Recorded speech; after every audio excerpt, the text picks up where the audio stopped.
Ang aking manugang na babae ay gumawa ng pinakamalaking pagkakamali sa kanyang buhay.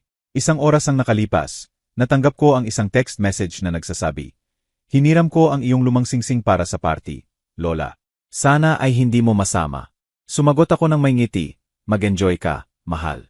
Ngunit kaagad pagkatapos, tinawagan ko ang aking abogado, Francisco Mendoza, at sinabi ko sa kanya, mag-file ng report para sa pagnanakaw ng inventory item 847, isang 150 milyong pink diamond singsing. Isang oras pagkatapos, sinalakay ng pulisya ang Marañang party, kung saan ipinagmamalaki ni Carmen ang aking singsing. Naniniwalang kinuha niya ang isang walang halagang bagay. Kung nanonood ka nito, mag-subscribe at sabihin mo sa akin kung saan ka galing dahil ang kwentong ito ay mag-iwan sa iyo na walang masabi. Ang aking pangalan ay Lourdes. Ako ay 71 taong gulang, at sa nakalipas na 10 taon, tinatrato ako na parang hindi nakikitang biyenan, ang matandang babae na nakakagambala sa mga pagtitipon ng pamilya. Para kay Carmen, ako ay wala nang higit pa sa isang nakakainis na matandang babae na naninirahan sa bahay na iniwan sa akin ng aking yumaong asawa. Sumali siya sa aming pamilya, isang dekada na ang nakalipas ng pakasalan niya, ang aking anak na si Luis. At mula sa unang araw, ginawa niya akong parang intruder sa sarili kong tahanan. Si Carmen ay isa sa mga babaeng naniniwalang may utang ang mundo sa kanila. Marangya, mapanlinlang, laging nakasuot ng pinakamahusay na pula at berde na gown na pinalamutyan ng mamahaling alahas na binili ng aking anak para sa kanya upang mapanatili siyang masaya. Mula nang pumasok siya sa aking tahanan, sinimulan niyang tratuhin ako na parang kanyang personal na katulong. Lourdes, gawin mo akong kape. Lourdes, plansahin ang aking itim na damit para sa gabi. Lourdes, huwag kang maingay kapag lumalakad ka. Sumakit ang ulo ko. Hindi niya ako kailanman tinawag ng may respeto. Para sa kanya, ako ay simpleng matandang babae, na parang wala akong pangalan. Sa mga hapunan ng pamilya, pinag-usapan niya ako na parang wala ako roon. Luis, dapat isaalang-alang ng iyong ina na lumipat sa isang retirement home. Ang bahay na ito ay masyadong malaki para sa isang taong kanyang edad. At ang aking anak, ang sarili kong anak, ay ibababa lamang ang kanyang ulo at magmumumog. Maayos naman si nanay dito, Carmen. Ngunit alam kong nagbabago ang mga bagay. Nagsimulang tumingin sa akin si Luis ng iba, na parang ako ay pabigat. Unti-unting nilason ni Carmen ang kanyang isip, bulong sa kanyang tainga na ako ay masyadong matanda upang pangalagaan ang ganitong kalaking bahay, na kailangan nila ang espasyo para sa kanilang sariling plano.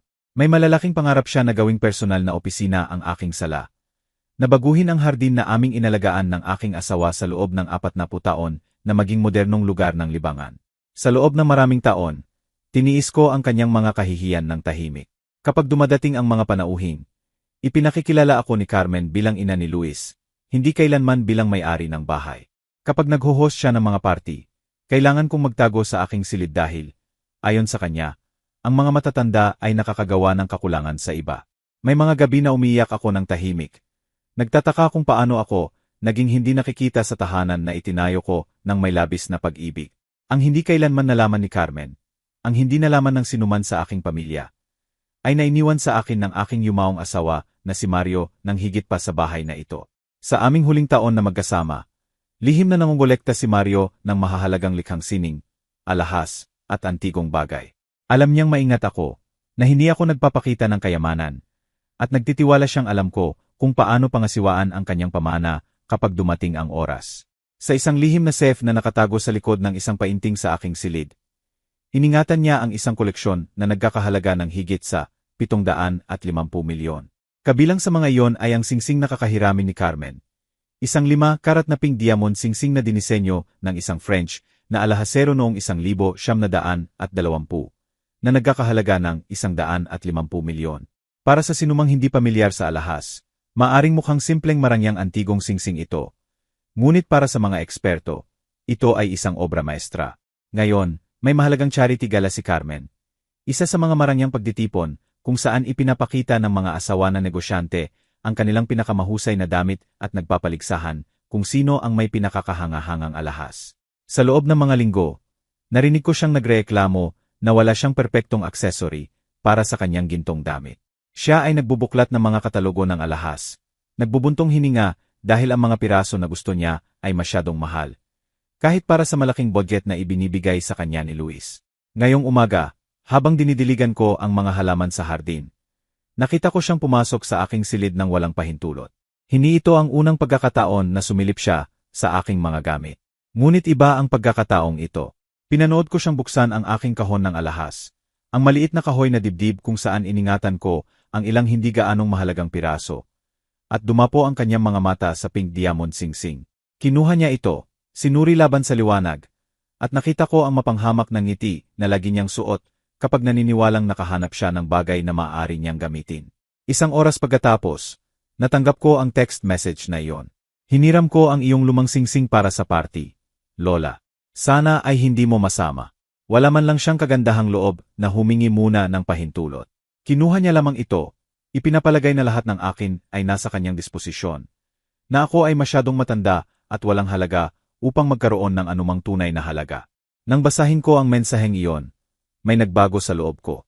Sa loob ng 10 taon, tiniis ko ang kanyang mga kahihiyan, ang kanyang paghamak, ang kanyang malupit na pahayag tungkol sa aking edad, at ang aking diumano'y walang silbi. Ngunit ang pagkuha ng aking singsing ng walang pahintulot, ang singsing na iyon, na kumakatawan sa isa sa pinakamahalagang piraso sa lihim na koleksyon ni Mario, ay ang huling patak.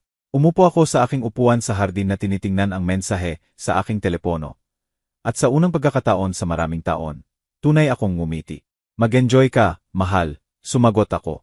Ngunit kaagad pagkatapos, tinawagan ko si Francisco, ang aking pinagkakatiwalaang abogado. Si Francisco ay matalik na kaibigan ni Mario, ang tanging nakakaalam ng buong katotohanan tungkol sa aming nakatagong kayamanan. Francisco, sabi ko nang may tinig na mas matatag kaysa sa ginamit ko sa maraming taon. Oras na upang i-activate ang protocol na dinisenyo ninyo ni Mario. Kakainin lang ni Carmen ang inventory item 847. May katahimikan sa kabilang dulo ng linya, at pagkatapos ay narinig ko ang tawa ni Francisco. Lourdes, sigurado ka ba talagang gusto mong gawin ito? Kapag nagsimula na ito, walang balik. Kinumpirma ko na, pagkatapos ng 1 dekada ng mga kahihiyan. Oras na para matutunan ng aking manugang na babae kung sino talaga ang kanyang kahara. Ipinaliwanag ni Francisco ang plano. Sa loob ng maraming taon, dokumentado niya ang bawat piraso ng koleksyon ni Mario. Opisyal na nagrerehistro sa mga ito bilang mataas na halagang item na may tiyak na numero ng inventory. Bawat piraso ay may sertipiko ng pagiging tunay, na updated na appraisal, at pinakamahalaga, buong insurance coverage. Ang singsing na kinuha ni Carmen ay legal na nakarehistro bilang item 847, nagkakahalaga ng 150 milyon. Tatawagan ko kaagad ang insurance company, sabi sa akin ni Francisco. Ang protocol ay nagsasabi na kapag kinuha ang isang nakarehistrong piraso ng walang pahintulot ng may-ari, dapat nating i-report ito bilang pagnanakaw kaagad. Sa loob ng 30 minuto, magkakaroon ang pulisya ng warrant upang mabawi ang ninakaw na ari-arian, kahit saan pa ito. Habang ginagawa ni Francisco ang kinakailangang tawag, umupo ako sa aking sala at naalala ang lahat ng pagkakataon na ginawa akong hindi nakikita ni Carmen. Ang pagkakataon na nag-host siya ng hapunan para sa mga kasosyo sa negosyo ni Luis at sinabi sa akin na kumain sa kusina dahil walang sapat na espasyo sa dining room. Noong nakaang Pasko nang buksan niya ang mamahaling regalo na binili sa kanya ni Luis at pagkatapos ay ibigay sa akin ang murang scarf na sinasabi, "Binili namin para sa iyo ang simpleng bagay dahil sa iyong edad, hindi mo na kailangan ng maraming bagay." Naalala ko ang araw na dumating ang kanyang mga kaibigan para sa isang book club meeting. Nagbabasa ako sa aking paboritong armchair sa sala nang pumasok siya at sinabi sa harap ng lahat, "Lourdes, pwede ka bang pumunta sa iyong silid? Kailangan namin ng privacy para pag-usapan ang mahahalagang bagay." Ang kanyang mga kaibigan ay tumingin sa akin ng may awa na parang ako ay matandang alaga na kailangang ilayo. Ngunit ang pinakamasakit na naalala ay ang usapan na narinig ko noong nakaraang linggo. Si Carmen ay nakikipag-usap sa telepono sa kanyang kapatid na si Gracia. At narinig ko ang lahat mula sa hallway. "Sumpa, ang matandang babaeng ito ay nagpapabaliw sa akin," sabi niya. "Siya ay naninirahan sa malaking bahay na ito na parang reyna. Ngunit tingnan mo kung paano siya magbihis. Tingnan ang kanyang murang alahas. Nakakaawa. Kami ni Luis ay naghihintay na magdesisyon siyang lumipat sa retirement home. Ngunit siya ay masyadong matigas ang ulo. Kapag umalis na siya sa wakas, babaguhin ko ang buong bahay na ito. Simula sa pagtatapon ng lahat ng kanyang pangit na antigong bagay sa basura. Ang usapang iyon ay ang sandali na nagdesisyon, akong hindi na ako mananatiling tahimik. Hindi lamang ako hinahamak ni Carmen. Hinahamak din niya ang lahat ng itinayo namin ni Mario ng magkasama. Wala siyang ideya na ang mga pangit na antigong bagay na iyon na kanyang kinamumuhian ay nagkakahalaga ng mas maraming pera kaysa sa maaari niyang kitain sa ilang buhay. Tumawag muli sa akin si Francisco. Lahat ay handa na, Lourdes. Opisyal na na-file ang report ng pagnanakaw.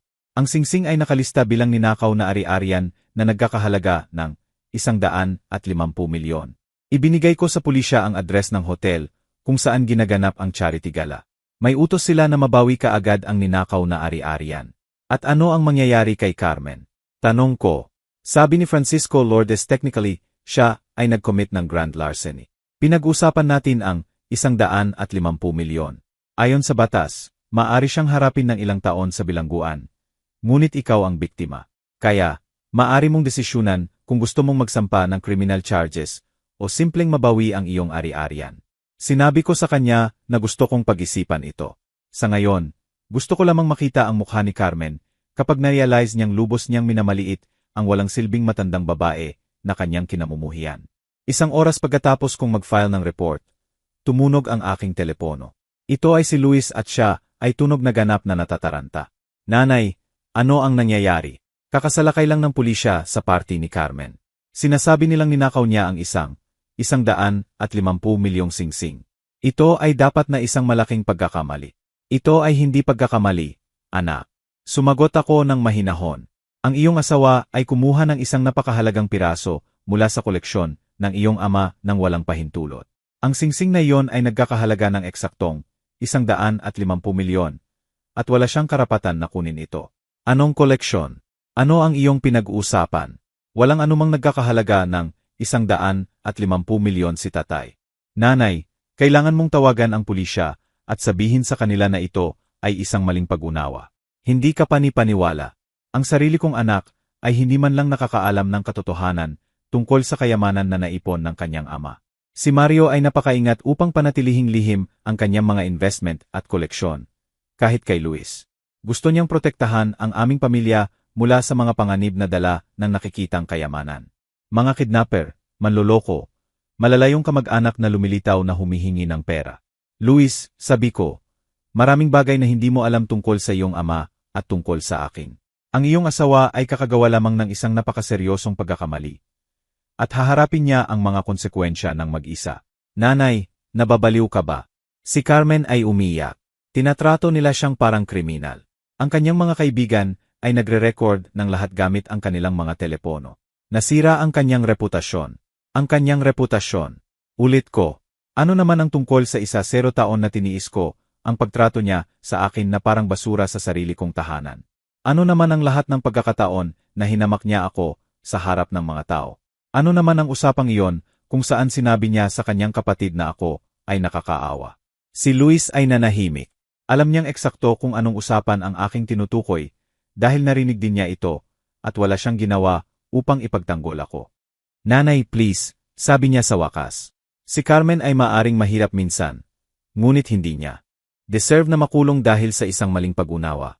Ito ay hindi maling pag-unawa, Luis. Ito ay pagnanakaw. At ngayon ang iyong asawa ay matututunan na ang babaeng kanyang hinahamak ay hindi ang walang magawang matandang babae na kanyang inakala. Ibinaba ko ang telepono at umupo ng tahimik. Pinoproseso ang nangyari. Ang aking anak, ang sarili kong anak, ay gumugol ng 10 taon na pinanonood ang kanyang asawa na humamak sa akin at hindi kailanman nagtaas ng boses upang ipagtanggol ako. Ngayong dumating na ang mga konsekwensya. Gusto niyang ako ang magligtas kay Carmen mula sa kanyang sariling kayabangan. Ngunit hindi ko gagawin ito.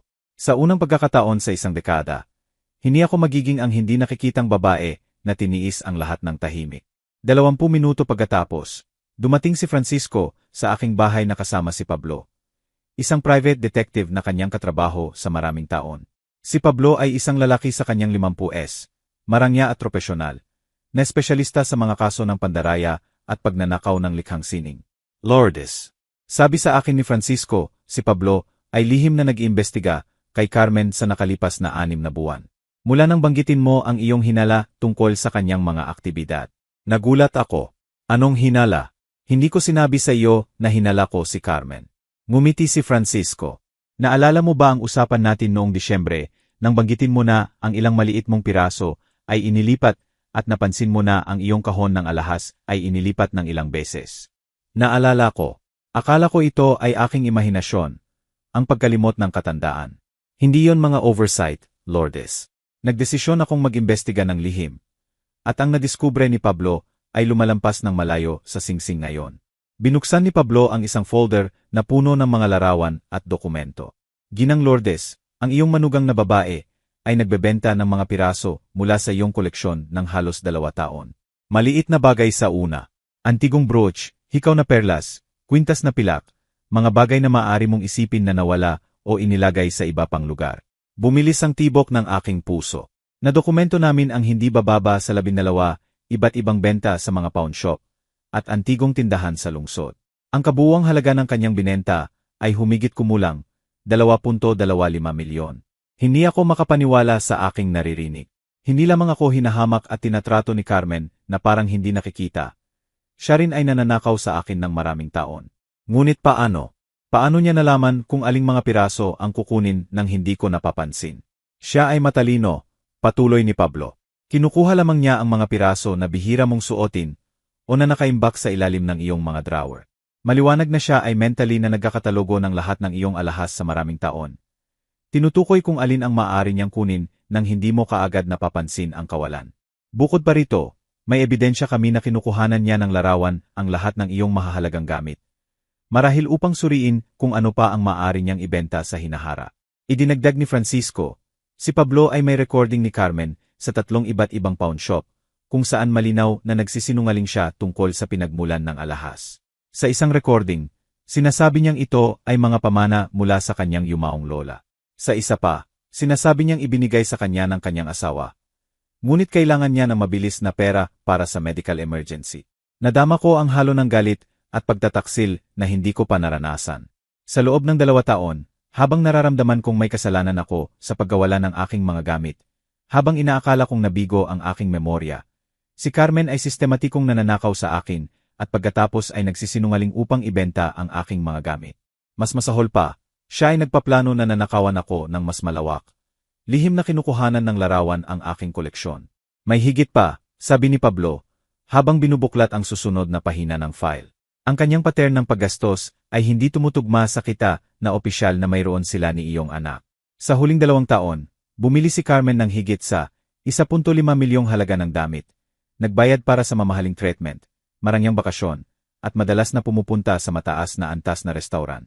Nang iharap namin ang mga gastusing ito sa pera na alam naming nakuha niya sa pagbebenta ng iyong alahas, perpektong tumutugma ang mga numero. Kaya ang pera na ginamit ni Carmen upang bumili ng lahat ng mga marangyang pula at berde na damit, mga designer handbag na tinitingnan niya ako ng may pagmamataas, mga mamahaling sapatos na ginamit niya upang yurakan ang aking pagpapahalaga sa sarili. Lahat iyon ay galing sa pagbebenta ng aking mga gamit. Siya ay nagpupundo ng kanyang marangyang pamumuhay sa pamamagitan ng pagnanakaw sa akin ang walang silbing matandang babae na kanyang kinamumuhian. Ngunit maghintay, sabi ko, kung alam niyo ito ng maraming buwan, bakit hindi niyo sinabi sa akin? Nagpalitan ng tingin sina Francisco at Pablo. Lourdes, kailangan namin ng sapat na ebidensya upang bumuo ng matibay na kaso. Gayon din, gusto namin maghintay hanggang gumawa siya ng pagkakamali na sapat na malaki na hindi niya maaring itanggi o manipulahin ang sitwasyon. Ang pagnanakaw ngayon ng 150 milyong singsing ay eksakto ang pagkakamaling iyon. Sa sandaling iyon, tumunog muli ang aking telepono. Ito ay isang hindi kilalang numero, ngunit sinagot ko. Ginang Lourdes. Ito ay boses ng isang babae na hindi ko kilala. Siya ay tunog na nerbiyos. Ito ay Detective Margarita Gonzales mula sa Metropolitan Police. Kami ay nasa Manila Hotel kasama ang iyong manugang na si Carmen. Siya ay nagpupumilit na ibinigay mo sa kanya ang pahintulot na kunin ang singsing at na ito ay lahat ay maling pag-unawa. Pwede ka bang pumunta sa hotel upang linawin ang sitwasyon? Detective Gonzales, sumagot ako. Ang aking manugang ay kumuha ng singsing na iyon nang walang pahintulot ko. Mayroon akong text message kung saan siya mismo ay umamin na hiniram niya ito nang hindi humihingi ng paunang pahintulot. Bukod pa rito, ang singsing na iyon ay nagkakahalaga ng 150 milyon at bahagi ng isang legal na nakarehistrong koleksyon. Naiintindihan ko, Ginang, ngunit ang iyong manugang ay sobrang nababagabag. At ang iyong anak ay narito rin. Nagpupumilit na dapat may maling pag-unawa. Sinasabi niya na hindi ka kailanman nagkaroon ng ganitong mahahalagang alahas. At na marahil may error sa appraisal. Tumawa ako. Isang tawa na nagulat kahit sina Francisco at Pablo. Detective, ang aking anak ay nagsasabi na hindi ko maaring magkaroon ng mahahalagang alahas dahil ako ay masyadong mahirap o masyadong tanga upang magkaroon ng ganitong bagay. May awkward na katahimikan sa kabilang dulo ng linya. Bueno, ginang, binanggit niya na ikaw ay nabubuhay sa isang modestong pensyon at hindi kailanman nagpakita ng palatandaan ng ganitong uri ng kayamanan. Detective Gonzales, pupunta ako diyan sa loob ng isang oras at dadalhin ko ang aking abogado at lahat ng dokumento na nagpapatunay hindi lamang na akin ang singsing, kundi na ang aking manugang ay nananakaw sa akin ng maraming taon. Inaasahan kong kapag dumating ako, siya ay nasa kustodiya ng pulisya gaya ng nararapat sa isang magnanakaw na nanakaw ng ari-arian na nagkakahalaga ng higit sa 150 milyon. Pagkatapos ibaba, tiningnan ko sina Francisco at Pablo. Mga Ginoo, oras na para matutunan ni na Carmen at aking anak kung sino talaga ang kanilang kaharap sa lahat ng mga taong ito. Ngumiti si Francisco. Lourdes, may iba pa ba akong dapat malaman bago tayo pumunta sa hotel?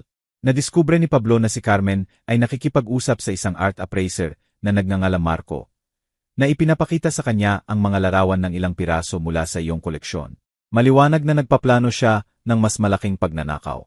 Ayon sa aming mga recording, naniniwala siyang maaari niyang ibenta ang ilang iyong painting at sculpture para sa hindi bababa sa 1 milyon. Idinagdag ni Pablo, Ginang Lourdes, ang iyong manugang ay hindi lamang nakikita ka bilang walang silbing matandang babae. Nakikita kanya bilang pinagmumulan ng kita na maaari niyang pagsamantalahan ng walang konsekwensya. Sa kanyang sariling na-record na salita sa panahon ng isang usapan sa telepono sa appraiser na iyon, sabi niya, ang matandang babae ay hindi man lang alam kung ano ang mayroon siya. Maaari kong nakawin ang kalahati ng kanyang mga gamit at hindi niya ito mapapansin. Siya ay masyadong matanda upang magpanatili ng inventory ng kanyang mga ari-arian. Ang mga salitang iyon ay parang sampal sa mukha. Si Carmen ay hindi lamang nananakaw sa akin. Siya ay tumatawa sa akin. Isinasaalang-alang akong masyadong tanga at walang silbi upang mapansin ang kanyang mga krimen. Siya ay nagpaplano na nakawin ako ng malakihan, na sinasamantala ang kanyang nakikitang aking katandaan. Francisco, sabi ko, tumatayo mula sa aking upuan ng may determinasyon na hindi ko nararamdaman sa maraming taon. Gusto kong sampahan mo ng lahat ng posibleng charge si Carmen, hindi lamang para sa singsing ngayon, kundi para sa lahat ng pagnanakaw sa nakalipas na 2 taon. At gusto kong malaman ng aking anak na si Luis kung anong uri ng babae ang kanyang pinili bilang asawa. Sigurado ka ba talaga, Lourdes? Kapag ginawa nating pampubliko ito, malalaman ng buong pamilya ang katotohanan tungkol sa kayamanan ni Mario at tungkol sa mga krimen ni Carmen. Walang paraan upang bumalik. Tiningnan ko ang labas ng bintana sa hardin na inalagaan namin ni Mario sa loob ng 40 taon. Ang hardin na gustong sirain ni Carmen upang maging kanyang modernong lugar ng libangan. Naisip ko ang lahat ng kahihiyang tiniis ko, lahat ng pagkakataon na naramdaman kong hindi nakikita sa sarili kong tahanan. Lahat ng gabi na umiyak ako na nagtataka kung talagang walang silbi ako gaya ng ginawa sa akin ni Carmen. Francisco, sabi ko, oras na para sa matandang babaeng ito na turuan sila ng leksyon na hindi nila makakalimutan. Nang dumating kami sa Manila Hotel, ang tanawin ay eksakto gaya ng aking naisip.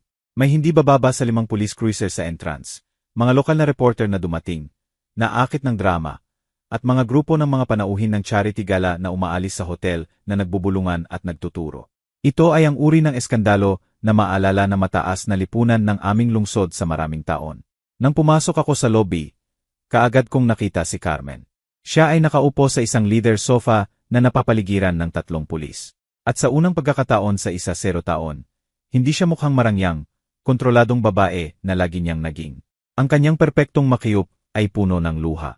Ang kanyang gintong damit ay kulubot, at ang kanyang mga kamay ay nakaposas sa harap niya. Ang singsing, ang aking 150 milyong singsing, ay wala na sa kanyang daliri. Si Luis ay nakatayo sa tabi niya. Nage-gesture ng malakas habang nakikipag-usap sa isang detective. Nang makita niya akong pumasok, kasama sina Francisco at Pablo, ang kanyang ekspresyon ay nagbago mula sa desperasyon tungo sa isang bagay na mukhang galit. Lumakad siya ng mabilis patungo sa akin, at nakita ko sa kanyang mga mata na sinisisi niya ako, hindi ang kanyang magnanakaw na asawa, para sa buong sitwasyong ito. Nanay, kailangan mong ayusin ito ngayon din. Sigaw niya sa akin sa harap ng buong masikip na lobby. Si Carmen ay publicly hinahamak dahil sa iyo. Ang kanyang mga kaibigan ay nag-upload ng mga video sa social media. Lubos na nasira ang kanyang reputasyon. Ang kanyang reputasyon. Ulit ko, pinapanatili ang aking tinig na mahinahon. Kahit na nanginginig ako sa galit sa loob. Luis, ang iyong asawa ay nanakaw ng 150 milyong singsing mula sa akin. Hindi tayo pinag-usapan ang maling pag-unawa sa isang trinket.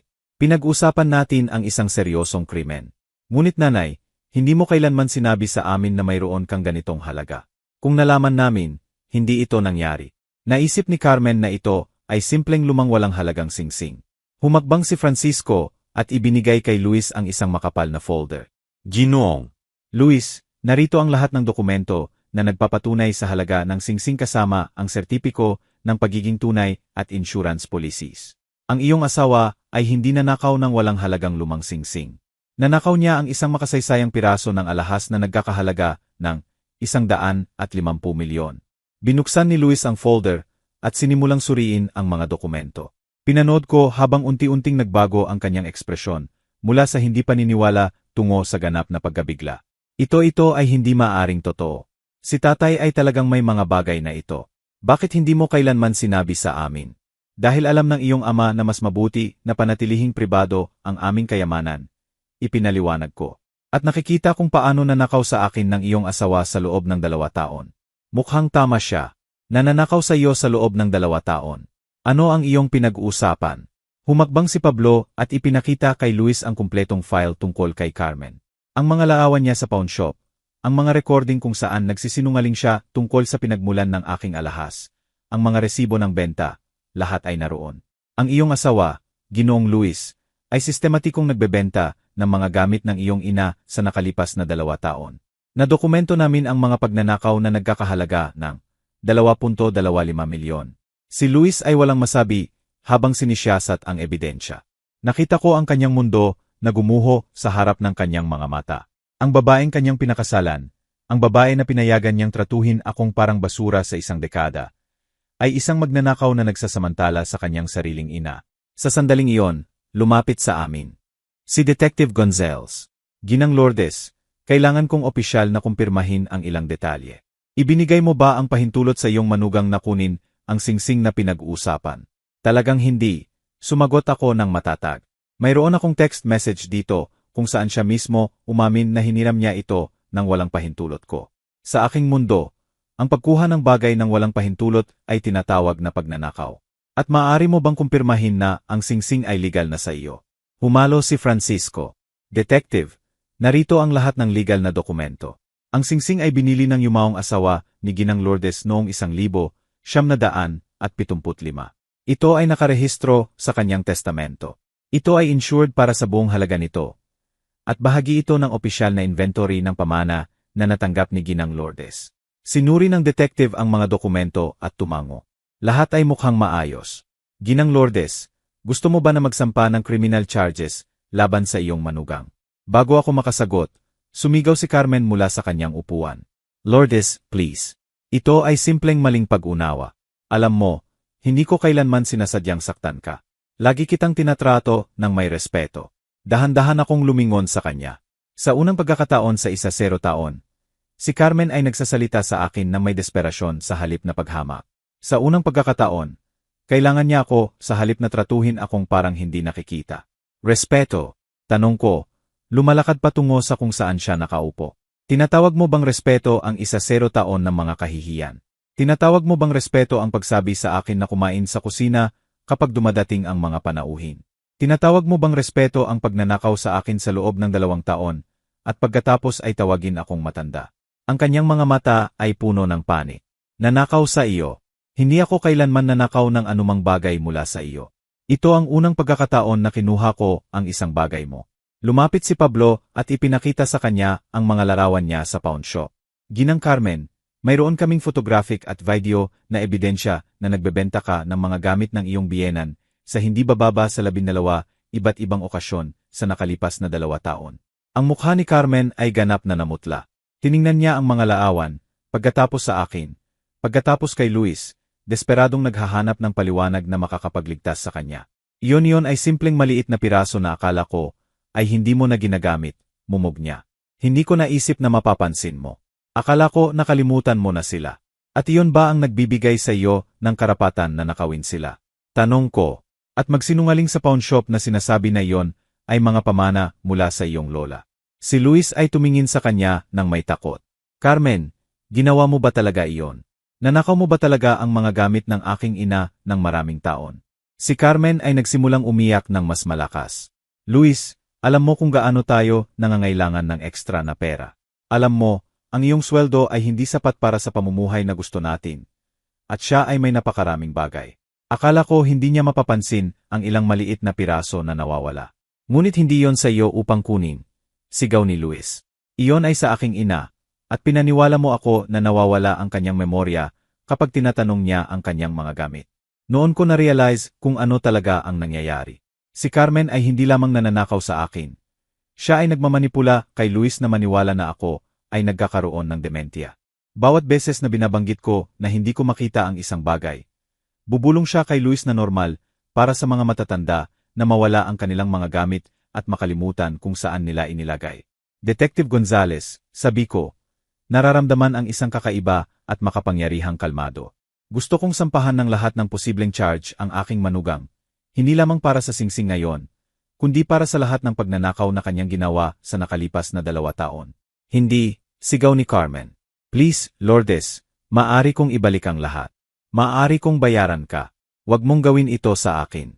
Tiningnan ko siya ng direkta sa mata. Carmen, sa loob ng 10 taon, tinatrato mo ako na parang hindi nakikita. Hinamak mo ako sa harap ng mga panauhin. Ginawa mo akong parang walang silbing pabigat sa sarili kong tahanan.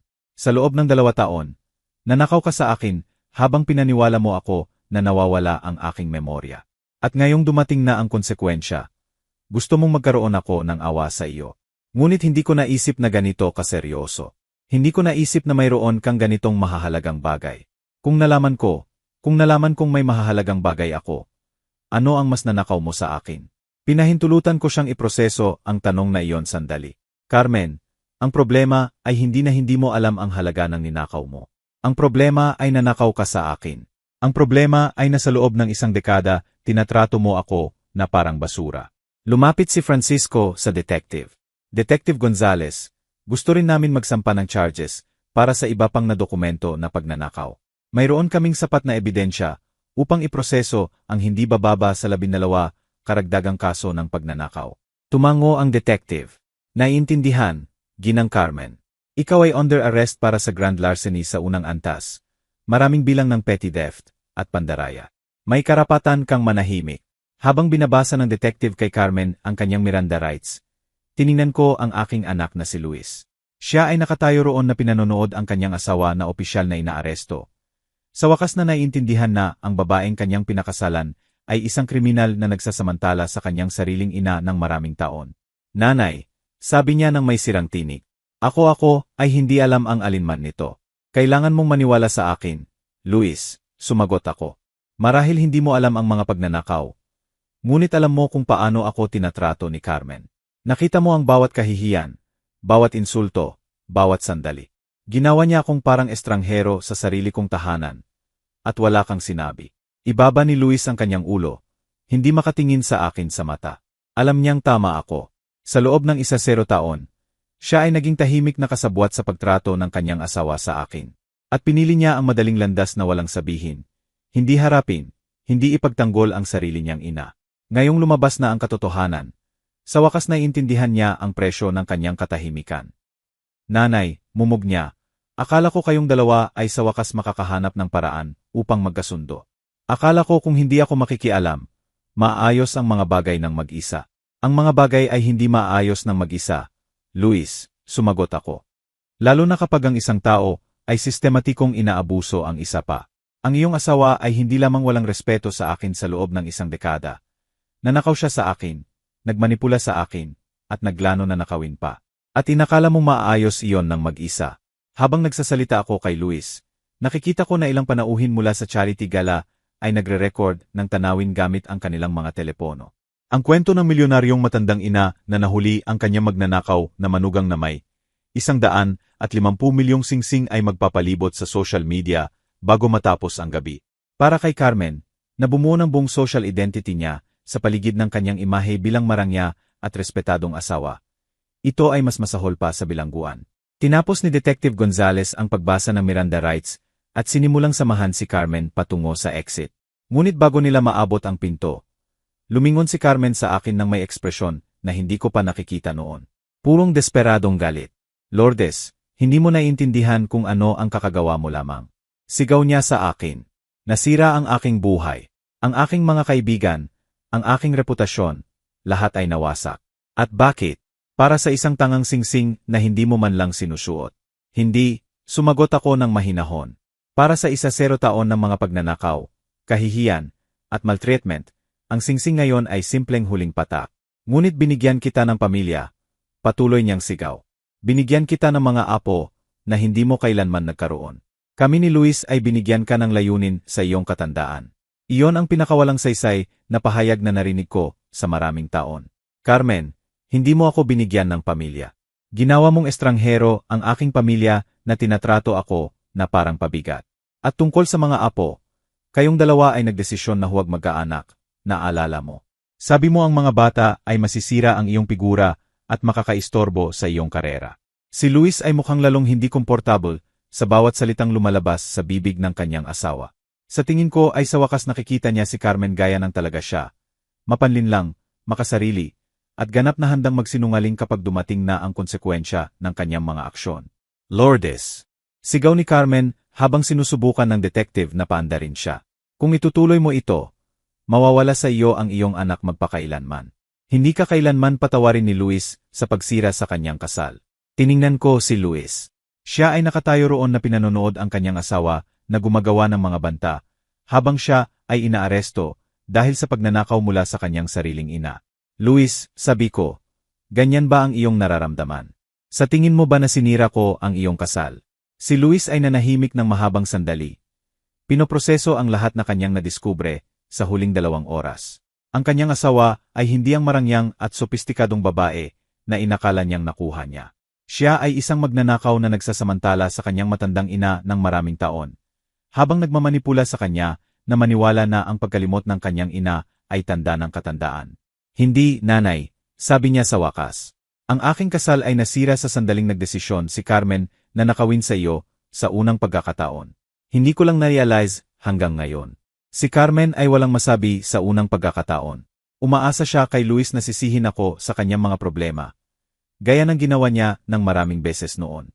Ngunit sa pagkakataong ito, ang ebidensya ay masyadong malinaw at ang mga kasinungalingan ay masyadong halata. Pagkatapos na dalhin si Carmen, ibinigay sa akin ni Pablo ang isang karagdagang folder. Ginang Lourdes, may iba pang kailangan mong malaman.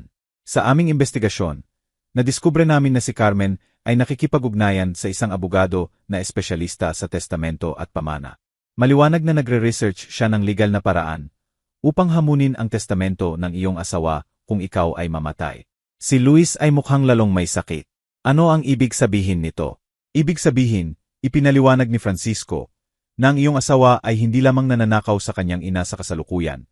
Nagpaplano siya para sa hinaharap, nag-iimbestiga kung paano kontrolin ang buong pamana. Kapag namatay ang kanyang ina, idinagdag ni Pablo, mayroon kaming mga email sa pagitan ni Carmen at abogadong ito na nag-uusap tungkol sa posibilidad na ideklara ang iyong ina na mentally incompetent.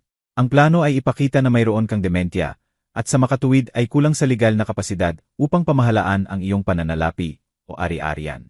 Lumamig ang aking dugo. Nagpaplano siyang ideklara akong mentally incompetent. Patuloy ni Pablo. Sa isa sa mga email, binanggit ni Carmen na madalas kang mawala ng mga bagay at na maaari itong gamitin bilang ebidensya ng mental decline. Siyempre, ngayon alam natin na hindi ka nawawala ng mga bagay. Siya ay nananakaw sa mga iyon. Si Luis ay umupo ng mabigat sa isang upuan sa lobby. Diyos ko, mumog niya. Siya ay nagpaplano na nakawin ang lahat mula sa iyo. Hindi lamang iyon, idinagdag ni Francisco. Nadiskubre rin namin na siya ay nagpupumilit kay Luis na kumbinsihin ka na lumipat sa retirement home. Kapag na-institutionalize ka na, mas madali nang makakuha ng court order na ideklara kang mentally incompetent.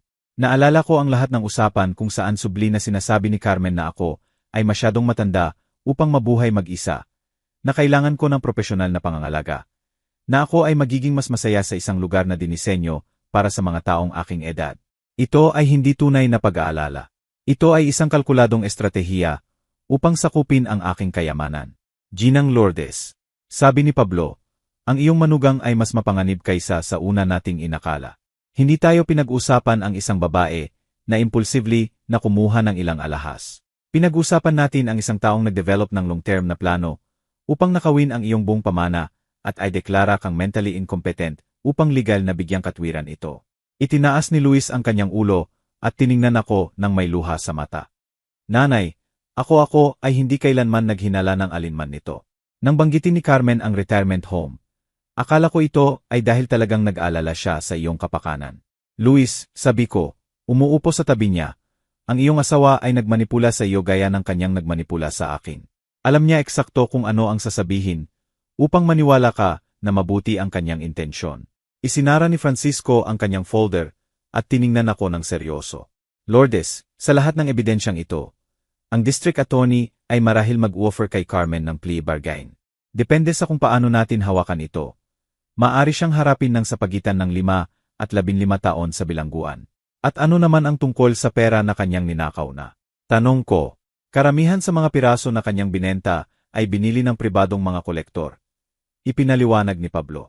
Makakapag-track at mabawi namin ang humigit kumulang 60% ng ninakaw na halaga.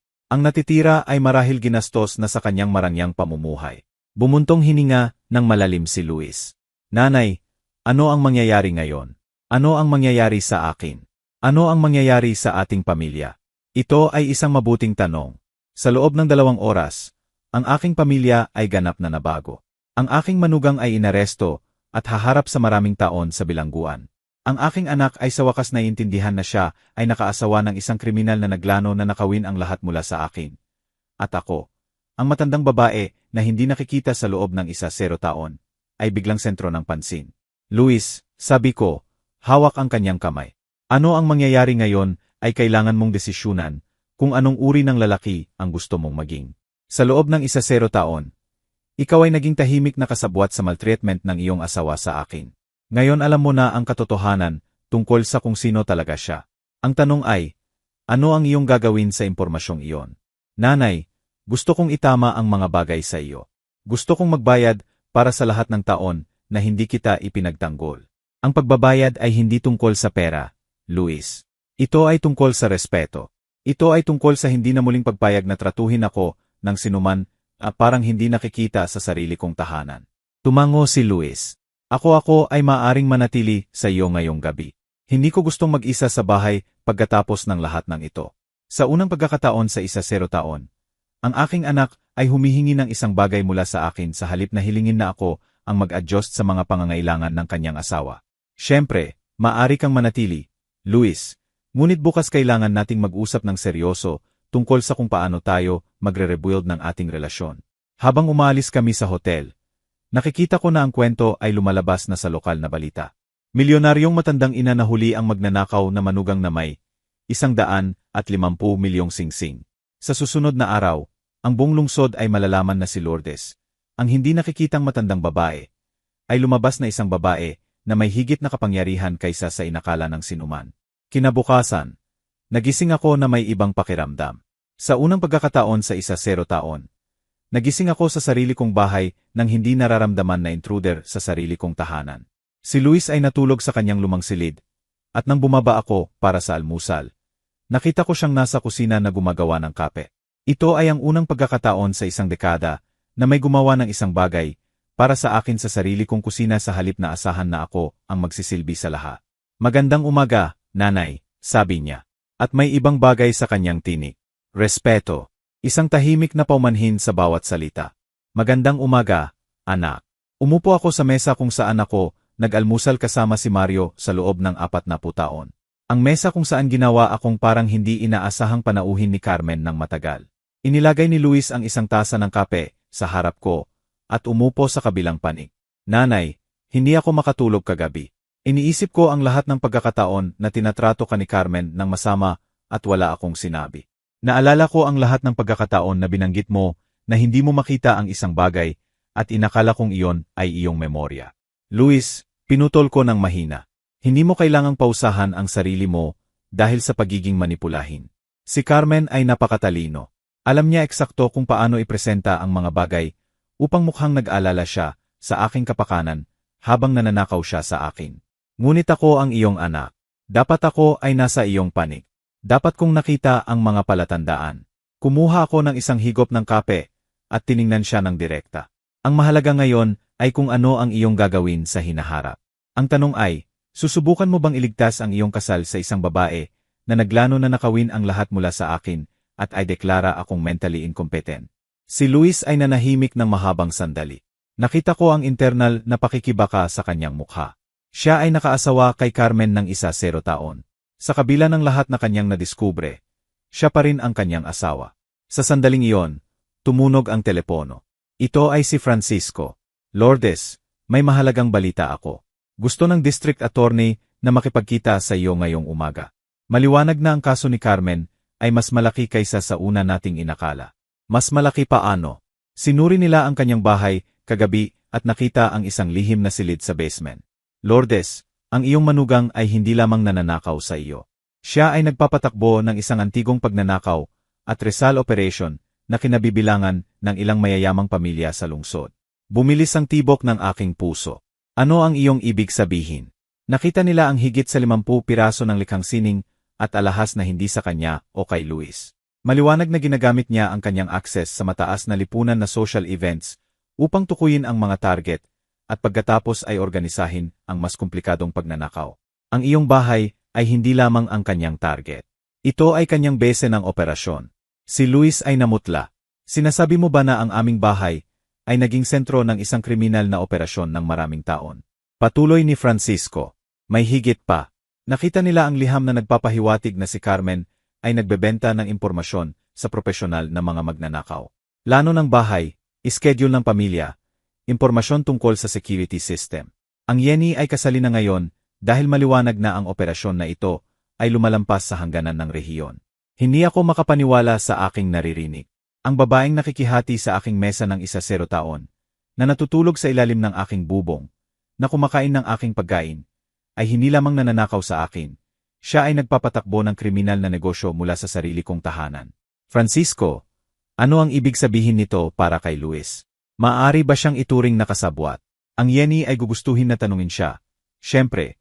Ngunit sa ngayon ang lahat ng ebidensya ay nagmumungkahi na si Luis ay walang kalaman sa kriminal na aktibidad ng kanyang asawa. Siya ay napakaingat upang ilayo siya sa kanyang operasyon. Pagkatapos ibaba, si Luis at ako ay umupo ng tahimik. Ang aking bahay, ang tahanan na itinayo namin ni Mario ng may labis na pag-ibig, ay nilabag sa mga paraan na kakasimula ko lamang naunawain. Nanay, sabi ni Luis sa wakas, paano posible na nakaasawa ako ng isang kriminal ng 10 taon at hindi ko ito na-realize? Dahil gusto niyang hindi mo ito ma-realize, sumagot ako. Luis, ang mga taong tulad ni Carmen ay eksperto sa pag-compartmentalize ng kanilang buhay. Sa iyo, siya ay ang marangyang asawa na sumasama sa iyo sa social events. Sa akin, siya ay ang manugang na patuloy na humahamak sa akin. Sa kanyang mga biktima, siya ay ang magnanakaw na nagpaplano ng mga nakawan.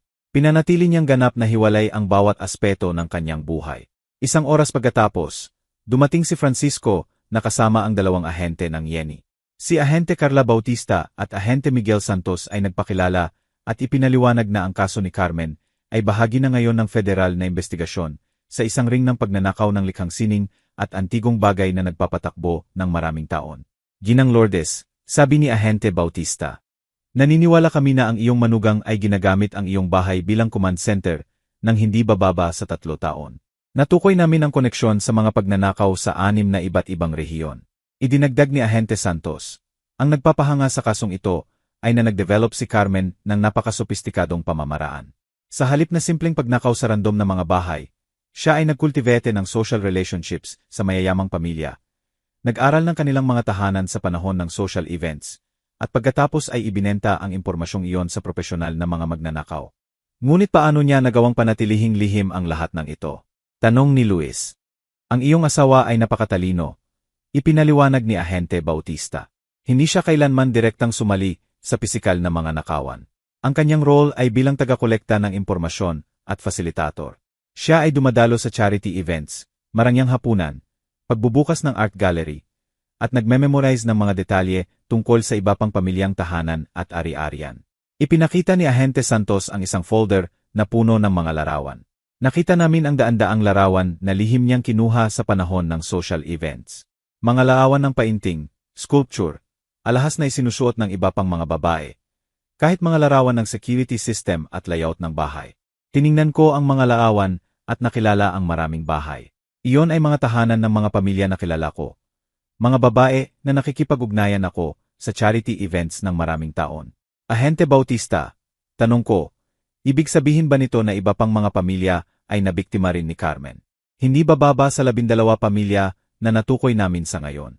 Ang kabuuang halaga ng mga pagnanakaw na nakakonekta namin sa kanyang operasyon ay lumalampas sa 100 milyon. Si Luis ay mukhang ganap na nawasak. Ahente Santos, ano ang mangyayari sa akin? Sa tingin ba nila na bahagi ako nito? Ginoong. Luis, sinuri namin ang iyong financial records, iyong komunikasyon, iyong pattern ng aktibidad. Walang ebidensya na may kalaman ka o partisipasyon sa kriminal na aktibidad ng iyong asawa. Gayunpaman, kailangan naming buong kooperasyon mo sa aming investigasyon. Tiningnan ako ng direkta ni Ahente Bautista. Ginang Lourdes, may iba pa ba kayong kailangang malaman? Nang inaresto namin si Carmen kagabi, kaagad siyang nagsimulang makipagnegosasyon.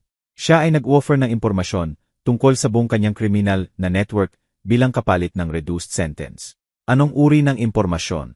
Mga pangalan ng lahat ng kanyang kasabwat, detalye tungkol sa hindi pa nalulutas na mga nakawan, lokasyon kung saan nakatago ang ninakaw na mga piraso. Siya ay handang ibigay ang buong organisasyon niya upang maiwasan ang 20 taon sa bilangguan. Sumandal si Francisco. At ano ang ibig sabihin nito para kay Lourdes? Gaano katagal maaring makulong si Carmen kung siya ay makikipagtulungan? Kung ang kanyang testimonya ay makakatulong sa paglutas ng lahat ng kaugnay na kaso at humantong sa pag-aresto ng iba pang miyembro ng network, maaari siyang harapin ng sa pagitan ng 5 at 8 taon sa halip na 20 hanggang 25. Bumuntong hininga ng malalim si Luis. Kaya kahit ngayon, kahit tagatapos inaresto, si Carmen ay nakakahanap ng paraan upang manipulahin ang sistem para sa kanyang kapakinabangan. Ganyan gumagana ang matatalinong kriminal. Ipinaliwanag ni Ahente Santos, lagi silang may escape plan. Pagkatapos umalis ang mga ahente ng Yeni, umupo ako sa aking sala na sinusubukang iproseso ang lahat na aking natutunan. Ang aking bahay ay naging sentro ng kriminal na operasyon ng maraming taon. Ang babaeng ginawa akong hindi nakikita ay ginagamit ang aking tahanan upang maglano ng mga krimen laban sa iba pang pamilya na tulad ko. Nanay, sabi ni Luis, umuupo sa tabi ko. Paano tayo makakaahon dito? Paano ko ay rebuild ang aking buhay pagkatapos madiskubre na nakaasawa ako ng kriminal ng 10 taon? Tiningnan ko ang aking anak, ang 40 taong gulang na lalaking biglang mukhang nawawalang bata. Luis, ang iyong gagawin ay pareho ng gagawin ko. Magdedesisyon ka na hindi mo hahayaan si Carmen na tukuyin ang natitirang bahagi ng iyong buhay. Nagsinungaling siya sa iyo. Nanakaw siya sa akin at ginamit niya ang ating pamilya para sa kanyang sariling kriminal na layunin. Ngunit ngayong alam natin ang katotohanan, may kapangyarihan tayong desisyunan kung ano ang gagawin sa impormasyong iyon. At ano ang gusto mo gawin, nanay? Ngumiti ako. Nararamdaman ang isang lakas na hindi ko naranasan sa maraming taon. Anak, ipapakita ko sa mundo kung sino talaga si Lourdes. At sisiguraduhin ko na walang ibang pamilya ang dadaan sa ating dinanas. Ang sumunod na mga araw ay isang whirlwind ng aktibidad na ganap na nagbago ng aking buhay. Inorganisa ni Francisco ang isang press conference kung saan ako ay lilitaw bilang pangunahing biktima ng kriminal na scam ni Carmen. Ngunit din bilang ang babae na nagawang unmask ang buong operasyon. Sa unang pagkakataon sa 10 taon, ako ay magiging sentro ng pansin para sa tamang dahilan. Sa umaga ng press conference, nagising ako na maaga at nagbihis ng aking pinakamahusay na emerald green na damit. Ang isa na binili ko para sa aking wedding anniversary kasama si Mario. Ngunit hindi kailanman sinuot dahil si Carmen ay laging may sarkastikong komento tungkol sa aking lumang estilo na damit. Isinuot ko ang natitirang alahas mula sa aking koleksyon, ang mga piraso na hindi nagawang nakawin ni Carmen. At sa unang pagkakataon sa 1 dekada, naramdaman kong ang marangya at makapangyarihang babae na talaga ako. Tinulungan ako ni Luis na makarating sa building kung saan gaganapin ang conference. Nanay, sabi niya habang papasok kami, ipinagmamalaki kita. Alam kong terrible ang mga araw na ito. Ngunit ang paraan na iyong hinawakan ang lahat ng ito. Si tatay ay ipagmamalaki rin. Ang silid ay puno ng mga journalist, television kamera, at mga mausisang nanonood na dumating upang marinig ang kwento ng milyonaryong matandang ina na nahuli ang kanyang kriminal na manugang. Nang pumasok ako sa silid, naramdaman ko ang lahat ng mata na lumingon sa akin. Ngunit sa pagkakataong ito, hindi nila ako tinitingnan ng may awa o pagmamaliit. Tinitingnan nila ako ng may respeto, curiosity, kahit paghanga. Lumapit si Francisco sa podyum una. Magandang umaga. Ang aking pangalan ay Francisco Mendoza at kinakatawan ko si Ginang Lourdes, 71 taong gulang, na hindi lamang biktima ng kriminal na scam na pinapatakbo ng kanyang sariling manugang, ngunit din ay instrumental sa pag-unmask ng isang death ring na nagpapatakbo ng maraming taon. Pagkatapos ay inanyayahan niya akong magsalita. Habang lumalapit ako sa mikropono, naramdaman ko ang isang kakaibang kalmado. Sa loob ng 10 taon, ako ay nasilensya, hindi pinansin, tinatrato na parang walang halaga ang aking mga salita. Ngayon, 12 ng tao ang naghihintay upang marinig ang aking sasabihin. Ang aking pangalan ay Lourdes, sinimulan ko. At sa nakalipas na 10 taon, ako ay biktima ng psychological abuse at sistematikong pagnanakaw ng aking manugang na si Carmen. Ngunit ang gusto kong maunawaan ninyo ay na ito ay hindi lamang aking kwento. Ito ay ang kwento ng maraming matatandang tao na nabibiktima ng mga miyembro ng pamilya na nakikita sila bilang madaling target. Patuloy akong nagkwento ng aking kwento, ngunit hindi bilang isang nakakaawang biktima. Ikinuwento ko ito bilang isang babae na lumaban, na nag-ingat ng mahahalagang lihim hanggang sa tamang sandali, at na sa wakas nakahanap ng paraan upang makamit ang hustisya. Inakala ni Carmen na ako ay isang matandang babae na hindi mapapansin ang kanyang mga krimen, sabi ko. Ngunit ang hindi niya alam ay natinuruan ako ng aking yumaong asawa na maging mapagmasid, mapagpasensya, at estratehiko. Nang maghinala ako na may mali, hindi ako direktang humarap. Nag-imbestiga ako, nangolekta ng ebidensya, at naghintay para sa perpektong sandali upang kumilos. Isang journalist ang nagtaas ng kamay. Ginang Lourdes, bakit ka naghintay ng matagal upang kumilos? Bakit hindi mo i-report ang mga pagnanakaw ng magsimula? Dahil kailangan ko ng sapat na ebidensya upang tiyakin na hindi makakapagmanipula si Carmen ng sitwasyon. Sumagot ako, ang mga taong tulad ng aking manugang ay eksperto sa pagpapakita na sila ang biktima. Kung kumilos ako ng masyadong maaga na may hindi sapat na ebidensya, makakahanap siya ng paraan upang kumbinsihin ang lahat na ako ay isang nalilitong matandang babae na gumagawa ng mga kwento. Isa pang journalist ang nagtanong kung ano ang aking pakiramdam na alam na ang aking bahay ay ginamit bilang command center para sa kriminal na network. Nararamdaman kong nagdaksil, syempre, ngunit nararamdaman ko rin ang kapangyarihan dahil sa huli. Ako ang nagbigay wakas sa kriminal na operasyon na iyon. Ito ay aking report na humantong sa mga pag-aresto. Ito ay aking ebidensya na nagunmask ng buong network. Pagkatapos ng press conference, nagsimulang mangyari ang isang extraordinary na bagay. Ang aking telepono ay hindi tumitigil sa pagtunog. Mga journalist mula sa buong bansa ay gustong mag-interview sa akin. Mga producer ng dokumentary ay gustong ikwento ang aking kwento. Ngunit ang mga tawag na pinakanakakaantig sa akin ay mula sa iba pang matatandang babae na nakakita ng balita at nakilala ang mga elemento ng aking kwento sa kanilang sariling buhay. Isang babae na nagngangalang Diana ang tumawag sa akin ng umiiyak. Lourdes, nakita ko ang iyong interview sa telebisyon. At sa tingin ko ang aking manugang na lalaki ay nananakaw sa akin. Ang aking alahas ay nawawala. Ngunit sinasabi ng aking anak na normal para sa mga matatanda na mawala ang mga bagay. Pagkatapos makinig sa iyo, narealize ko na baka hindi ako nawawala ang aking memorya. Isa pang babae, Gloria, ang nagsabi sa akin na ang kanyang manugang ay nagpupumilit sa kanya na pirmahan ang mga dokumento na hindi niya lubos na naiintindihan. Pagkatapos makita ang iyong kwento, narealize ko na kailangan kong kumuha ng sarili kong abogado. Hindi umaasa sa abogado na inirerekomenda ng aking manugang. Ang mga usapang ito ay nagpaunawa sa akin na ang aking karanasan kay Carmen ay hindi natatangi. May libu-libong matatandang tao na nabibiktima ng mga miyembro ng pamilya na inaabuso ang kanilang tiwala at marami sa kanila ay kulang sa resources o kaalaman upang ipagtanggol ang sarili. Gabing iyon, si Luis at ako ay nagkaroon ng mahaba at mahirap na usapan tungkol sa aming hinahara. Nanay, sabi niya, nagdesisyon akong mag-divorce kay Carmen. Hindi ko maaaring ipagpatuloy na maging asawa ng isang taong nagsaktan ka ng ganito at lumabas na kriminal. Sigurado ka ba, anak? Ito ay isang napakalaking desisyon. Lubos na sigurado.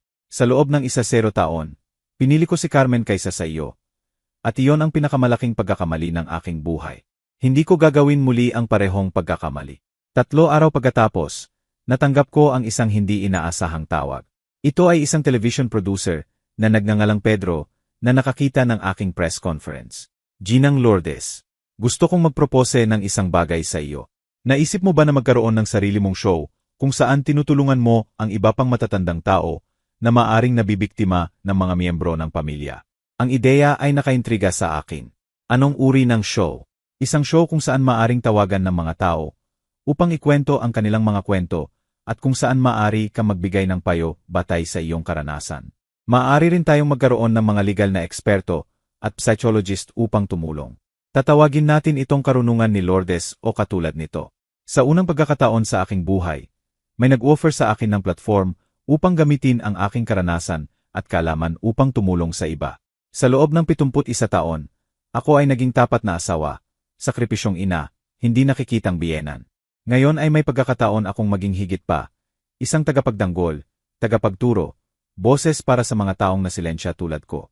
Pedro, sabi ko, interesado ako sa iyong proposal. Ngunit may ilang kondisyon ako. Gabing iyon, habang naghahanda ako para matulog sa aking bahay, sa unang pagkakataon sa maraming taon, nang hindi nararamdaman na intruder sa sarili kong tahanan, naisip ko ang lahat na nagbago. Isang linggo na ang nakalipas.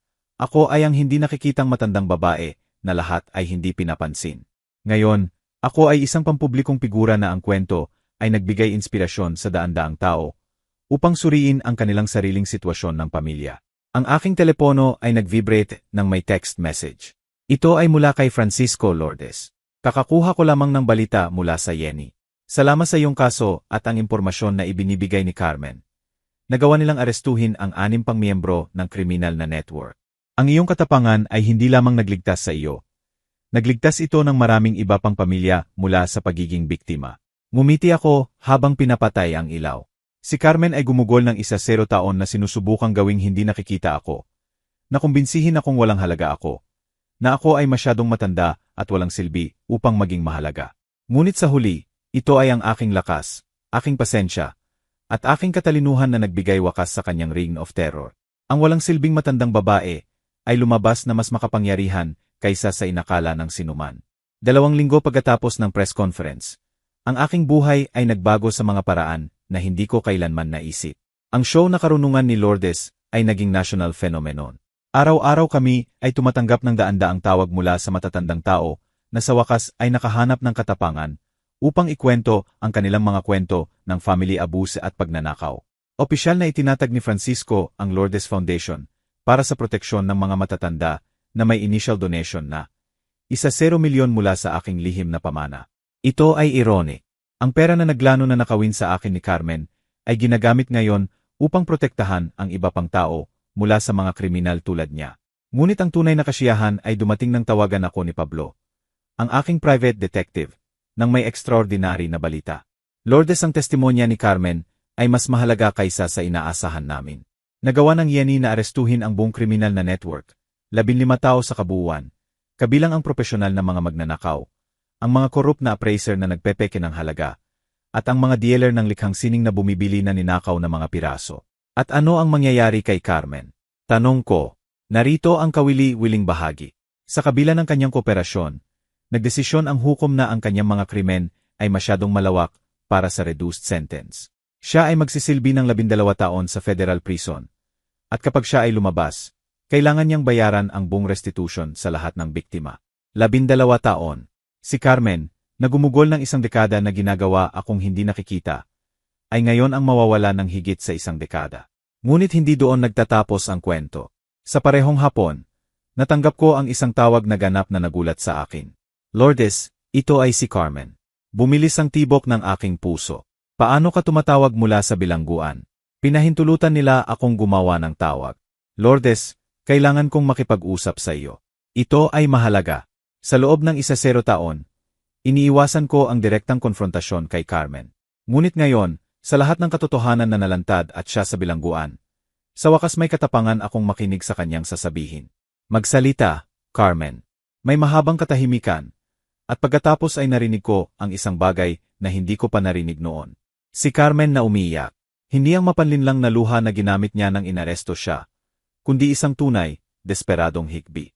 Lourdes, ako ay kailangang malaman mo ang isang bagay. Nang simulan kong nakawin sa iyo, talagang inakala kong walang halaga ang iyong mga gamit. Ngunit pagkatapos nang ma-realize ko na may halaga sila, hindi ko mapigilan. Ito ay parang adiksyon. At iyon ba ang supposed to justify ang 10 taon ng mga kahihiyan at pagnanakaw? Hindi ito nagbibigay katwiran. Ngunit kailangan kong maunawaan mo na hindi ko kailanman nagplano na umabot sa ganito. Sa una, kinuha ko lamang ang isang maliit na brooch dahil kailangan namin ng pera para sa bakasyon na gusto ni Luis. Nang ibenta ko ito, at walang nakapansin, kinuha ko ang isa pa at pagkatapos isa pa. Pinakinggan ko ng tahimik habang patuloy ang confession ni Carmen. Lourdes, ang katotohanan ay lagi kitang ininggit. Mayroon kang magandang bahay na ito. Mayroon kang respeto ni Mario. Mayroon kang buhay na gusto ko. At nang pumasok ako sa pamilyang ito, inaasahan kong tratuhin ako na parang reyna. Ngunit ikaw pa rin ang matriarch. Ako ay simpleng asawa ng anak, kaya nagdesisyon kang gawin akong kaaway. Iyon eksakto ang ginawa ko. At habang lalong hinahamak kita, lalong naramdaman kong makapangyarihan. Ito ay parang sa pamamagitan ng pagpapaliit sa iyo. Ako ay lumalaki. Ito ay ang unang pagkakataon sa 10 taon na nagsalita sa akin si Carmen ng may buong katapatan. Carmen, alam mo ba kung ano ang pinakamasakit sa akin sa lahat ng ito? Tanong ko sa kanya, ano? Na sa loob ng 10 taon, talagang sinubukan kong makipag-ugnayan sa iyo. Sinubukan kong isama ka sa mga tradisyon ng pamilya. Turuan ka ng mga recipe ni Mario. Ibahagi sa iyo ang mga alaala ng bahay na ito. At kinuha mo ang lahat ng iyon at ginamit upang saktan ako. Alam ko, mumog niya. Alam ko. At iyon ang pinakamasakit sa akin ngayon. Lourdes, sa bilangguan, may oras akong mag-isip. At narealize ko na sinira ko ang tanging tunay na pamilya na mayroon ako. Ang aking sariling mga magulang ay inabandona ako nang ako ay teenager. Ang iyong pamilya ay ang tanging nagbigay sa akin ng pagkakataon na maging bahagi ng isang bagay. At sinayang mo ito. Sinira ko ito. At hindi lamang iyon, sinira ko rin si Luis. Tumawag siya sa akin kahapon upang sabihin na nag-file siya ng divorce. Sabi niya na hindi niya maaaring ipagpatuloy na maging asawa ng isang taong nagsaktan ng kanyang ina ng ganito. Ito ay totoo. Si Luis ay ganap na transparent sa akin tungkol sa kanyang plano na mag-divorce kay Carmen. Hindi ko maaaring ipagpatuloy na magpanggap na maaaring iligtas ang aking kasal pagkatapos ng lahat na kanyang ginawa. Sabi niya sa akin. Carmen, sabi ko, bakit mo sinasabi sa akin ang lahat ng ito? Ano ang gusto mong gawin ko sa impormasyong ito? Hindi ko gusto na gawin mo ang anumang bagay. Gusto ko lamang na malaman mo na na-realize ko kung ano ang nawala ko. Hindi lamang nawala ang aking kalayaan, hindi lamang nawala ang aking kasal, nawala ang pagkakataon na magkaroon ng tunay na pamilya, na magkaroon ng biyenan na tunay na nag-aalala sa akin. Nag-aalala ako sa iyo, Carmen. Sa loob ng maraming taon, talagang sinubukan kong unawain kung bakit mo ako kinamumuhian ng ganito. Hindi kita kinamumuhian. Ininggit kita. At ang inggit na yon ay ginawa akong monster. Ibinaba ko ang telepono. Nararamdaman ang isang kakaibang halo ng emosyon. Naghinday ako ng 10 taon upang marinig si Carmen na umamin sa katotohanan tungkol sa kanyang pag-ugali. Ngunit ngayong sa wakas ay ginawa niya na. Hindi ako nakaramdam ng tagumpay. Nakaramdam ako ng kalungkutan para sa lahat ng nawalang oras. Para sa lahat ng nasayang na pagkakataon na magkaroon ng isang pinag-isang pamilya. Gabing iyon, si Luis ay dumating para sa hapunan kasama ako. Ito ay isang bagay na sinimulan naming gawin ng regular mula nang arestuhin si Carmen. Habang kumakain kami, ikinuwento ko sa kanya ang tawag. Sa tingin mo ba na sincere si Carmen? Tanong niya sa akin. Sa tingin ko ay sa wakas haharapin niya ang realidad ng kanyang mga aksyon. Sumagot ako. Ngunit Luis, ang mahalaga ngayon ay hindi kung sa wakas naiintindihan ni Carmen kung ano ang kanyang nagawang mali. Ang mahalaga ay na matuto tayo mula sa karanasang ito. Ano ang ibig mong sabihin? Ibig kong sabihin na sa loob ng 10 taon, pinayagan ng ating pamilya ang isang toxic na tao na kontrolin ang buong dynamic ng pamilya. Hindi na ako muling papayag na gawing hindi nakikita ako ng sinuman sa sarili kong tahanan. At umaasa akong hindi mo muling papayagan na maltreatmentin ng sinuman ang mga taong mahal mo. Tumango ng seryoso si Luis. Nanay, natutunan ko ang pinakamahirap na leksyon ng aking buhay. Hindi na ako muling pipili ng superficial na kapayapaan kaysa sa pagtatanggol sa tama. Kinabukasan, natanggap ko ang mas mabuting balita. Ang Lourdes Foundation ay tumanggap ng anonymous donation na 250 milyon mula sa isang mayayamang pamilya na nailigtas mula sa pagiging biktima. Salamat sa impormasyon na ibinahagi namin sa aming show. Ipinaliwanag sa akin ni Francisco, Lourdes, ang pamilya Peterson ay nanood ng iyong show noong nakaraang linggo. Na-realize ni Ginang Peterson na ang kanyang apo ay nagpapakita ng eksaktong paihong pattern ng pag-ugali gaya ni Carmen. Nagpupumilit sa kanya na pirmahan ang mga dokumento. Nagmumungkahi na lumipat siya sa retirement home, humihiram ng maliit na piraso ng alahas. Salamat sa iyong kwento, kumuha siya ng private detective at nadiskubre na ang kanyang apo ay nagpaplano ng scam na katulad ni Carmen. At nagawa nilang pigilan siya ng buo sa oras. Ang apo ay inaesto na, at nabawi ni Ginang Peterson ang lahat na ninakaw. Sabi niya, ang iyong show ay nagligtas hindi lamang ng kanyang kayamanan, kundi marahil ang kanyang buhay. Ito ay hindi ka panipaniwala na isipin na ang aking kwento, aking sakit, ay nabago sa isang bagay na makakaprotekta sa iba pang pamilya. Si Carmen ay gumugol ng 10 taon na sinusubukang nakawin ang aking halaga at dignity. Ngunit sa huli, ito ay ang mismong karanasan na iyon na nagbigay sa akin ng layunin na mas malaki kaysa sa aking naisip. Gabing iyon, habang naghahanda ko para matulog, naisip ko ang extraordinary na landas na dinaanan ng aking buhay. 1 buwan na ang nakalipas. Ako ay isang hindi nakikitang matandang babae na naramdaman na walang silbi sa sarili kong tahanan. Ngayon, ako ay isang national advocate para sa karapatan ng mga matatanda na may matagumpay na television show at isang foundation na nagliligtas ng mga pamilya. Sinubukan ni Carmen na sirain ako. Ngunit sa halip, ginising niya ang isang lakas na hindi ko man lang alam na mayroon ako. Ang pinakamatamis na paghihiganti ay hindi ang makita siyang makulong. Ang pinakamatamis na paghihiganti ay ang pagtuklas kung sino talaga ako nang sa wakas may katapangan akong ipagtanggol ang sarili ko. 1 taon pagkatapos ng pag-aresto kay Carmen, ang aking buhay ay nabago sa mga paraan na hindi ko kailanman naisip. Ang show na Karunungan ni Lourdes ay naging pinakapinanood na television show sa kanyang time slot. Ibinroadcast sa 32 iba't ibang bansa. Ang Lourdes Foundation ay nakatulong sa higit sa 1,000 pamilya na tukuyin at pigilan ang financial abuse scam laban sa matatandang tao.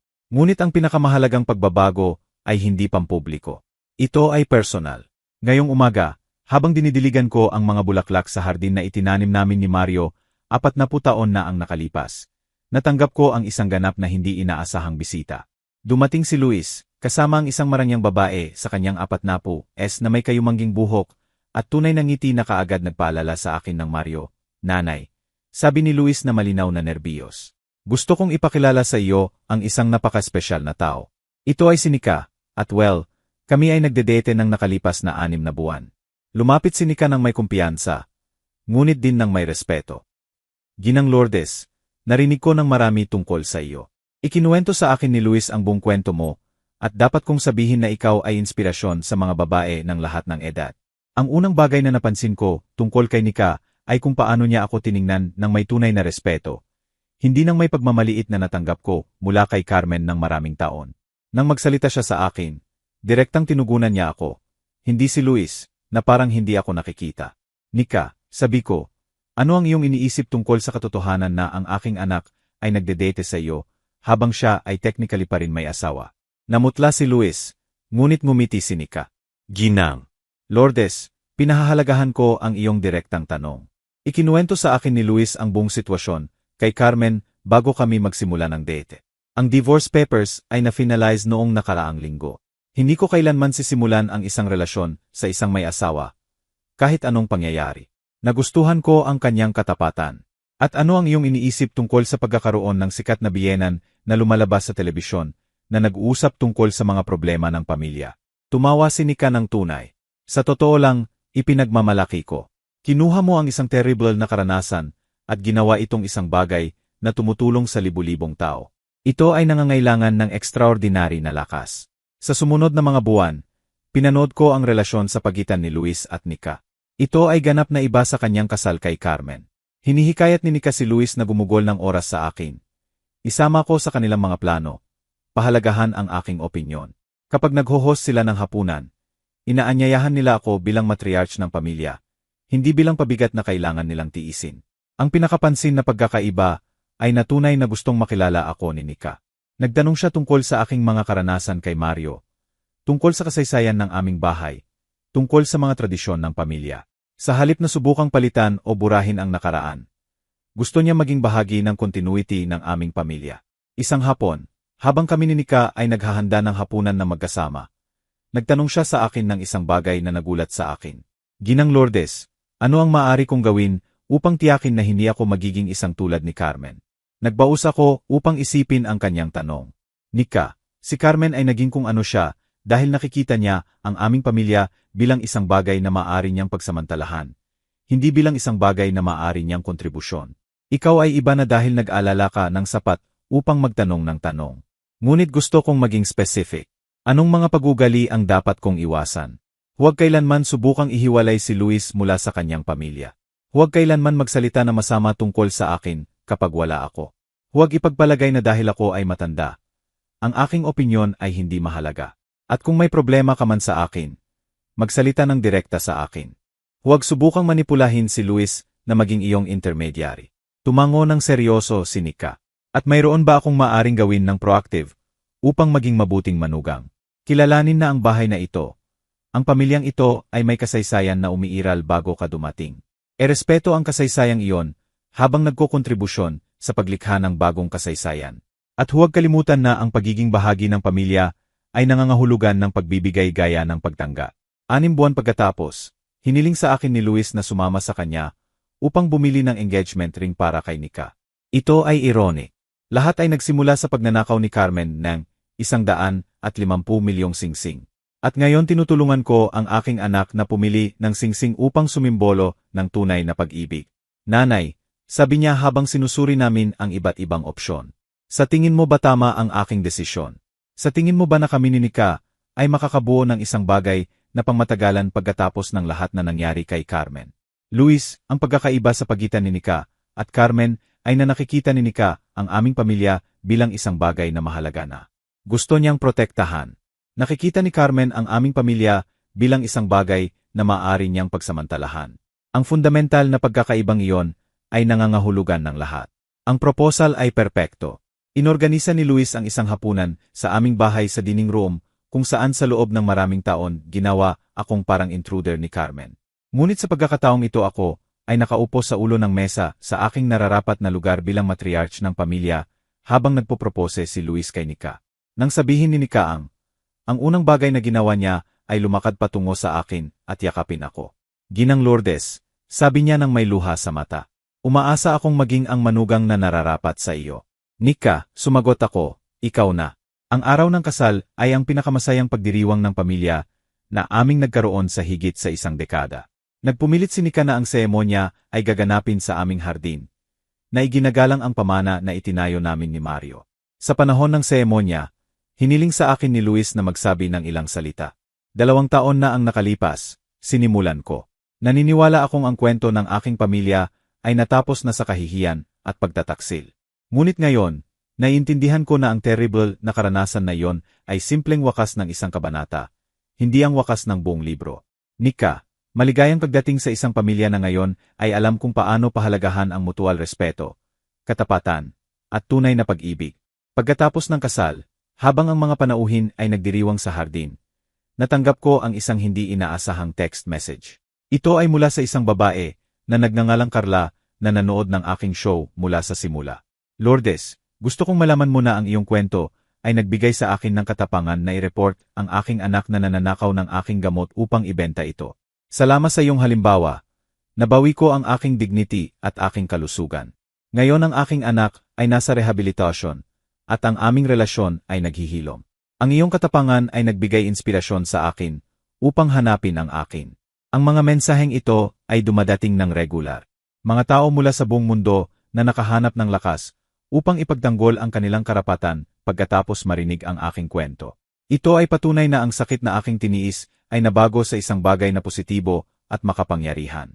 Gabing iyon, pagkatapos umalis ang lahat ng panauhin, umupo akong mag-isa sa aking hardin, na nag-isip sa extraordinary na paglalakbay na aking naranasan. 2 taon na ang nakalipas. Ako ay isang hindi nakikitang matandang babae na nabibiktima ng manugang na nakikita ako bilang abala. Ngayon ako ay isang national advocate, isang babae na may bagong manugang na tunay na nagrerespeto sa akin, at ang matriarch ng isang pamilya na muling itinayo sa pundasyon ng katapatan at pag-ibig. Ang aking telepono ay tumunog ng huli. Ito ay si Francisco. Lourdes, may final na balita ako tungkol kay Carmen. Ang kanyang appeal ay kakabago lamang na tinanggihan. Siya ay magsisilbi ng buong 12 taon ng kanyang sentensya. At ano ang aking pakiramdam tungkol dito? Tanong ko sa sarili ko ng malakas. Ikaw lamang ang makakasagot sa tanong na iyan. Ang katotohanan ay hindi na ako nakakaramdam ng galit kay Carmen. Nakakaramdam ako ng awa para sa kanya. May pagkakataon siyang maging bahagi ng tunay na pamilya at sinayang niya ito dahil sa kasakiman at inggit. Ngayon siya ay gugugol ng 12 taon sa bilangguan, habang ako ay nag-enjoy sa bagong buhay na itinayo ko ng may katapangan at determinasyon. Francisco, sabi ko, si Carmen ay hindi na bahagi ng aking kwento. Ang aking kwento ngayon ay tungkol sa libu-libong pamilya na aming natulungan. Tungkol sa bagong relasyon na mayroon ako kay Luis. Tungkol sa kahangahangang manugang na mayroon ako ngayon. At tungkol sa pamana na aking itinayo. Pagkatapos ibaba, tiningnan ko ang mga bituin at bumulong. Mario, sana ipinagmamalaki mo ako. Ang hindi nakikitang matandang babae, na halos mawala ang lahat, ay sa wakas nakahanap ng kanyang boses, kanyang kapangyarihan, at kanyang layunin. Ang pinakamatamis na paghihiganti ay hindi ang pagsira kay Carmen. Ang pinakamatamis na paghihiganti ay ang muling pagbuo ng sarili ko. Kung nagustuhan mo ang aking kwento, maaari mo akong suportahan sa pamamagitan ng pagpapadala ng super thanks upang makapagsulat ako ng higit pang kwento na tulad nito. Maraming salamat ng maaga. Ano naman ang tungkol sa iyo? Ano ang iyong gagawin sa posisyon ng taong ito? Gusto ko talagang marinig ang iyong mga iniisip. Kaya i-drop ang mga ito sa comments. Lagi akong mausisa na malaman kung ano ang iyong iniisip. Oh, at sabihin mo sa akin kung saan mo narinig ang kwentong ito. Kung gusto mong marinig ang higit pang kwento ng buhay na tulad nito, i-like ang video at mag-subscribe sa aking channel. May marami pang naghihintay sa iyo.